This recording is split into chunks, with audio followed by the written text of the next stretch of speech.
do you take a page from their Game 2 strategy? A lot of blocked shots, and it seemed like despite the amount of time in your own zone, you protected the front of the net really well tonight.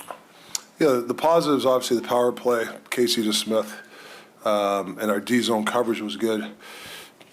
The negatives for me, our neutral zone was not good. They were got to give that credit. Bruno adjusted on a couple of things, and they were going through a neutral zone pretty good.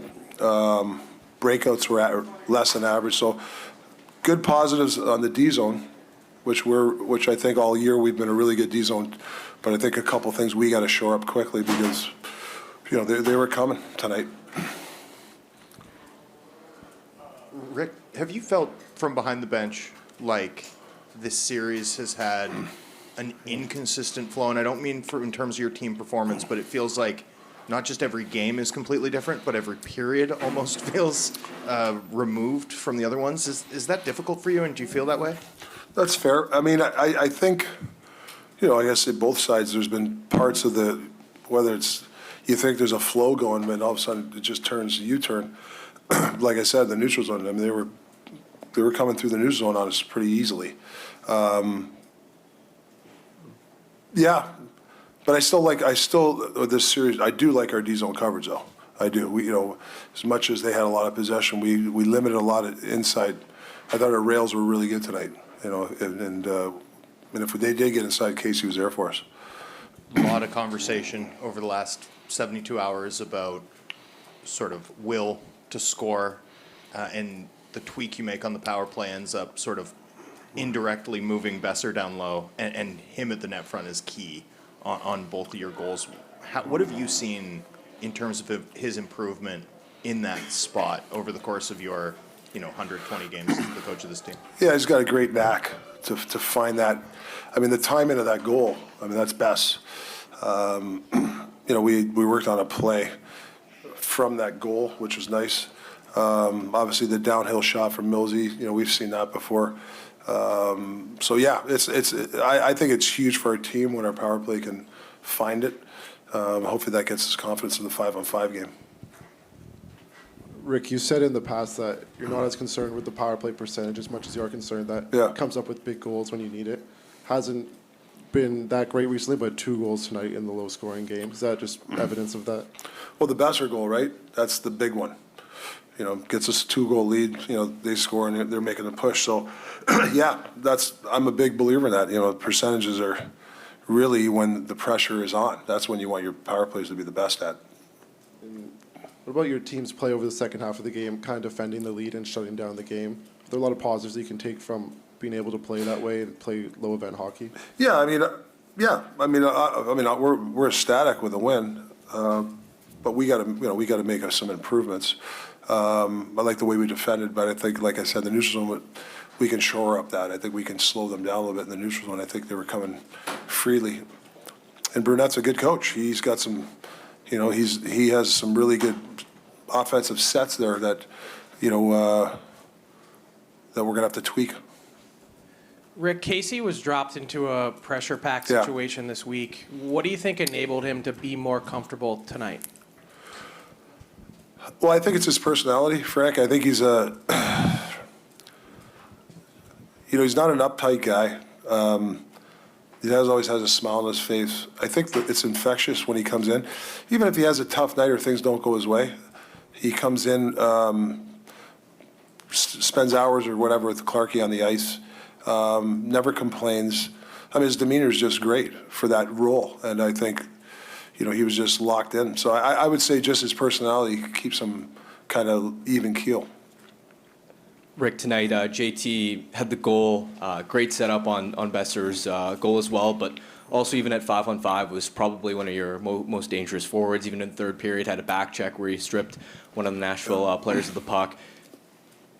How do you grade his performance and what he meant to you guys in this one? Yeah, I think obviously the snapshot, I mean, that's a typical Millsy goal. I mean, that pumped up the team. And then obviously the nice pass to Bess. Yeah, I think with Millsy too, like, I didn't think we got a shot there for a while. Then he just grabbed the puck, went through the neutral zone, and just ripped one. I think that helped our team too, a little bit of confidence too, because I think we weren't looking for offense. We were just in the defend mode. And I think when Millsy went out there and did it, it was almost like, hey, yeah, let's start playing some offense. So that's what he does with our team sometimes. And with the PK, it seems like zone entry denials have been pretty consistently an area where you guys excel. The in zone was maybe up and down at points. It seems like you guys have really cleaned that up in this series so far. What do you like about how you guys are defending in zone on the PK right now? Well, I think our clears have immensely improved, to be honest with you. Like, we got some good clears in this series, especially tonight. That's been a problem all year. But I think if you can get that puck down, that's 20, 30 seconds, and that helps us. So that's one of them. And, I think for the most part, PK was pretty good tonight. Rick, Preds seem to be making a point of emphasis of trying to finish every check on Quinn Hughes, which makes sense. Who's that? Quinn, Yeah. Quinn Yeah. He's got that escapability, but they seem to get him a couple of times tonight. Is there things that the team can do to sort of protect him, or is that just come with the territory of being a star in this league and he's going to get that kind of attention? Well, I think our breakout strategy, I think partly we can hold up some players, but also think how you can, there's some things that he can do so he doesn't get hit too. I think it's a two-way street. Obviously the ref, there was a great play by the ref. I mean, Z had a great hit on Yossi, and then they went after Hughes. And then, that's how, they protected, the ref protected that because that was a penalty. I think they tried to grab Huggy. But yeah, no, I think this, if we shore up our neutral zone, we'll have more time on our breakouts. And then Huggy will have some more time to make a play. So I think it just connects. And they rim a lot of pucks. A lot, and they got to a lot of rims on us. Uncharacteristically tough night in the faceoff circle for Elias Lindholm, who's been so good for you. Was that O'Reilly on his game? Was that just Elias off his game? And how much of that do you have to be mindful of moving forward? Well, I think that was the other night. I think he owned O'Reilly. Like, they're superior faceoff guys. They're two heavyweights going at it. So, but I thought Lindy was. I mean, I don't know what he played tonight, but he was very good. Very good. He very good defensively for us tonight. One of the bright spots for me. We got two more. Yeah. Just one more for me, Rick. Yeah. Given how low event this series has been and how little you'd got from your power play, but also from sort of your quote-unquote star players at the top of the lineup, to have Miller and Brock perform the way they did tonight, given the context with Demko and the coming off a loss, I mean, what does that mean for your group?